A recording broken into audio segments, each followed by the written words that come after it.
Alhamdulillahi Rabbil Alamin.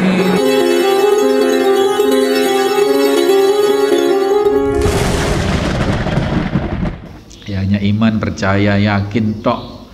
Kafir Quraisy juga begitu, Pak. Kalau ditanya siapa yang menciptakan bumi, langit ini, jawabannya Allah.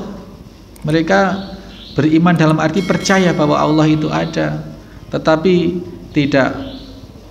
mereka menolak apa-apa yang diperintahkan oleh Allah di dalam rangka untuk membuktikan keimanan itu.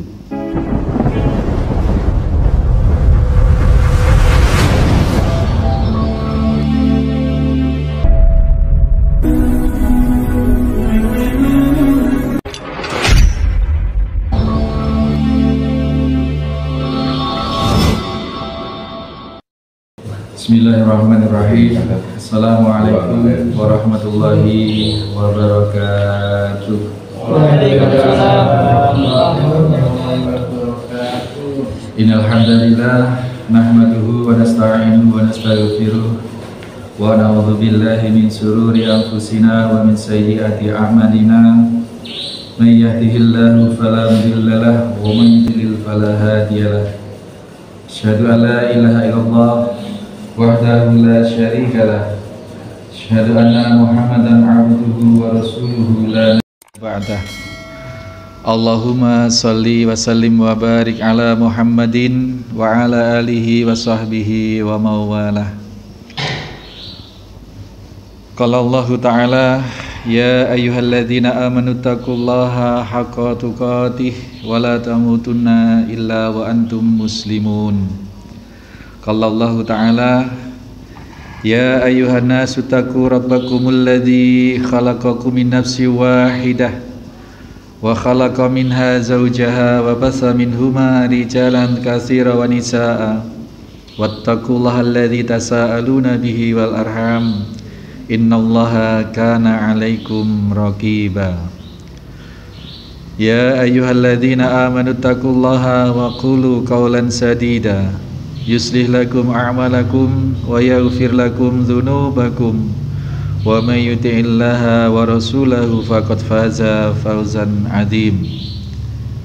Innal asdaqal hadis kitabullah ta'ala wa khairat hadi Muhammad sallallahu alaihi wasallam wa sarral umur muhdatsatuha. Hadirin bapak-bapak jamaah salat subuh Mushola Al-Hikmah Talkandang Situ Bondo, rahimani wa rahimakumullah. Kita panjatkan puji syukur bahwasanya sampai pagi ini Allah masih memberikan taufik, memberikan kekuatan, energi buat kita untuk berupaya melaksanakan berbagai rangkaian amal ibadah yang itu menunjukkan indikator dari suatu ketakwaan. Mudah-mudahan hati kita juga Allah bersihkan dari niatan-niatan yang selain untuk Allah Subhanahu wa Ta'ala, sehingga ternilailah amaliyah kita ini ikhlas, sehingga merupakan setengah dari al-ikhlas, merupakan setengah dari diterimanya amal soleh kita. Karena kalau tidak ikhlas, kita akan hanya mendapatkan balasan dari Allah itu sesuai dengan yang kita niatkan.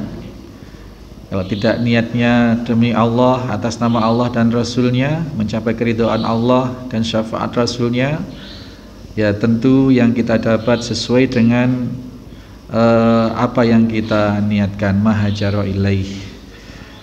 Kita sudah banyak mempelajari hadis-hadis Nabi Shallallahu Alaihi Wasallam.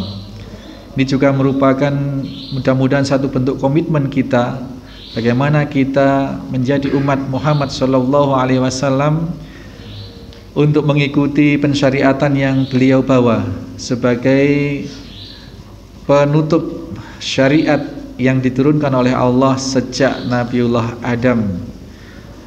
Nah, ini merupakan Mudah-mudahan Allah akui sebagai upaya kita mentaati perintah Allah dan perintah Rasulullah, yang dalam hal ini kita berupaya menggali apa-apa saja aturan-aturan, apa-apa saja tuntunan-tuntunan yang disampaikan oleh Nabi Shallallahu Alaihi Wasallam melalui para sahabat, melalui amaliyah beliau, sabda-sabda beliau, persetujuan beliau, perbuatan beliau yang sempat terekam, yang ditularkan, diabadikan, kemudian ditularkan kepada kita hingga hari ini, sehingga kita tahu, oh Nabi Shallallahu Alaihi Wasallam caranya sholat bagaimana, caranya menyikapi suatu masalah bagaimana, itu kita tahu dari ketok tular, dari informasi yang disampaikan oleh murid-murid Nabi Muhammad SAW, yakni para sahabat, yang diteruskan oleh para tabi'in, yakni murid-murid dari para sahabat, dan terus sampai ke tabi'ut tabi'in, para ulama, hingga hari ini kita dengarkan dawuh-dawuh baginda Nabi Sallallahu Alaihi Wasallam. Di antara kumpulan sabda Nabi Sallallahu Alaihi Wasallam yang berusaha dihimpun oleh ulama, yakni dalam hal ini Abu Zakaria Yahya, yang kita kenal dengan Al-Imam An-Nawawi. Salah satu kitab populernya adalah Riyadhus Shalihin, yang sudah bertahun-tahun kita pelajari di musola ini, dan alhamdulillah malam hari ini, pagi hari ini kita masuk bab 7, yaitu babu fil yakini wal tawakkal, yakin dan tawakal, al yakinu wat tawakkuli, yakin dan tawakal. Nanti akan disertakan beberapa nas atau dalil-dalil dari Al-Quranul Karim oleh Al-Imam An-Nawawi, dicantumkan dalam kitab ini. Namun sebelumnya kita akan mengenali dulu yang dimaksud dengan yakin itu apa, tawakal itu bagaimana. Karena dua kata ini sangat familiar di telinga kita, Bapak-bapak sekalian. Sangat familiar, dan sehari-hari kita dengarkan, bahkan mungkin kita pakai kata-kata yakin, tawakal. Tapi kita akan memvalidasi mengkonfirmasi melalui kitab ini, melalui pengajaran ini yang disampaikan oleh para ulama, yakni makna yakin dan tawakal itu yang bagaimana. Di antaranya kita akan menengok satu kitab yang ditulis oleh Al-Imam Ibnu Qayyim Al-Jauziyah.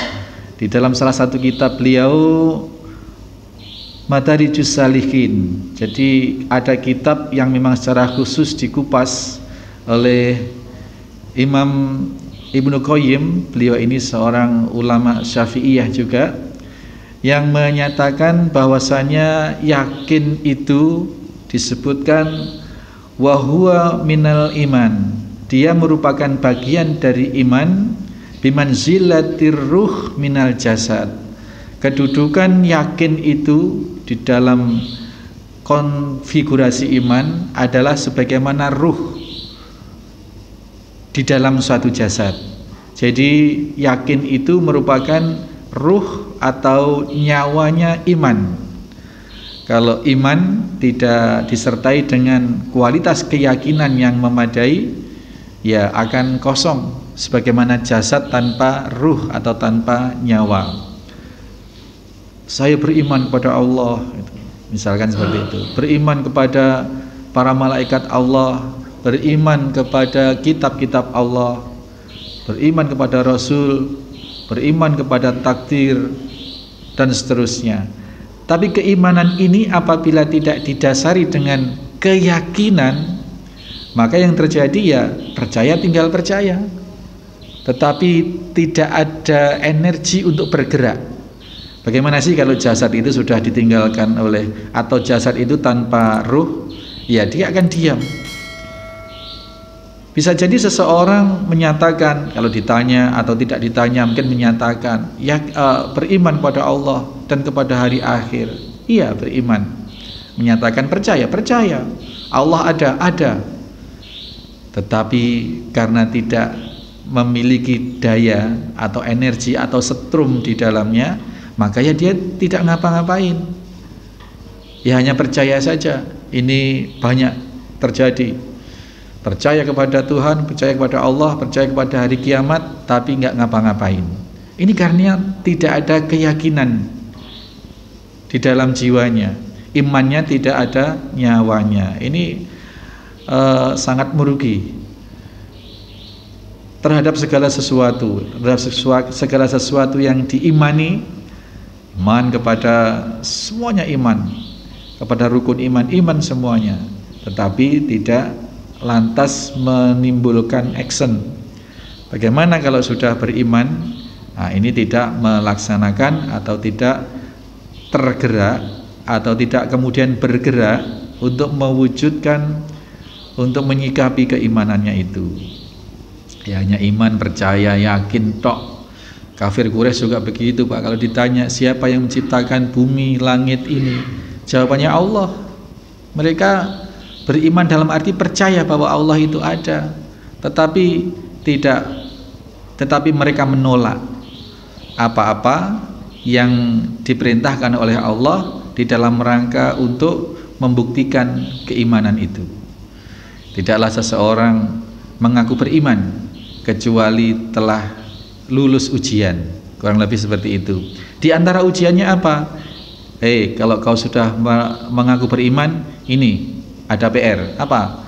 Syariat yang 5 itu, yakni harus mempersaksikan secara lisan, harus berikrar tidak ada Rabb kecuali Allah, tidak mengakui bahwa Muhammad bin Abdillah adalah utusan Allah, dan seterusnya. Nah, ini termasuk ujian. Jadi keimanan seseorang baru akan dinyatakan valid apabila dia sudah melampaui ujian. Nah, ujian yang paling mendasar adalah syariat itu. Jadi iman tanpa Islam, keyakinan tanpa action itu nol. Bagaikan tadi itu dikatakan oleh Ibnu Qayyim al-Jauziyah, bagaikan jasad tanpa ruh, karena keimanannya tidak ada setrum keyakinan di dalam hatinya, di dalam keimanannya itu. Nah, karena apa?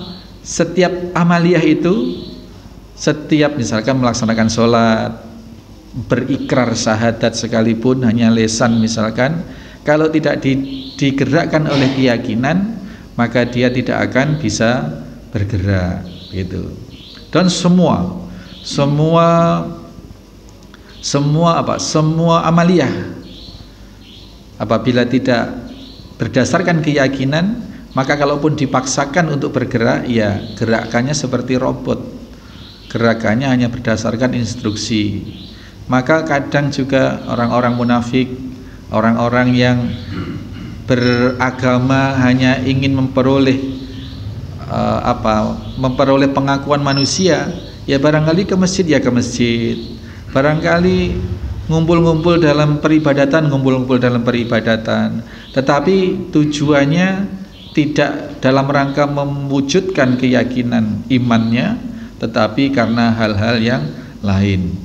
Di zaman Rasulullah banyak mereka hidup di zaman Nabi, bertemu dengan Nabi, sehari-hari bersama dengan Nabi, bisa kapanpun berjumpa dengan Nabi.